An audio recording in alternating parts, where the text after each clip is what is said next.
مغرب کی اذان اور نماز کے درمیان کون سی 2 رکعت پڑھنی چاہیے اور پڑھنا ضروری ہے؟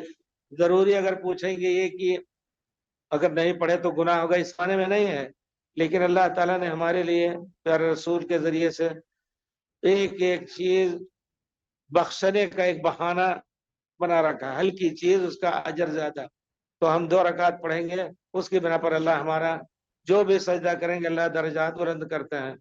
تو حنفی مذہب میں کہتے ہیں جائز نہیں ہے، آپ اس کو 1000 بار ہی توبہ کر کے کہیے یہ غلط ہے، یقیناً یہ غلط ہے۔ اگر اس کا دفاع کر رہے ہیں تو ایک باطل چیز کے دفاع کر رہے ہیں۔ پیارے رسول کے زمانے میں پیارے رسول کے سامنے اذان ہوتی تھی، فوراً لوگ پڑھنا شروع کر دیتے، یہاں تک کہ باہر سے کوئی داخل ہو دیر سے تو سمجھتا تھا کہ فرض ختم ہو گئی، سنتیں پڑھ رہے بعد والی، اتنی زیادہ پڑھتے تھے۔ اسی طرح پیارے رسول کی حدیث کس عقل اور کس دماغ، کس دیانت، کس امانت سے ٹھکرائیں گے؟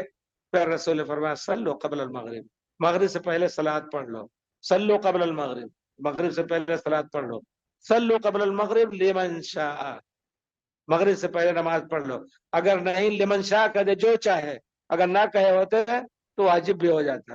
اس وجہ سے واجب تو نہیں ہے، لیکن جان بوجھ کر کے اجر ضائع کرنا یہ عقل اور دین کا تقاضا نہیں ہے۔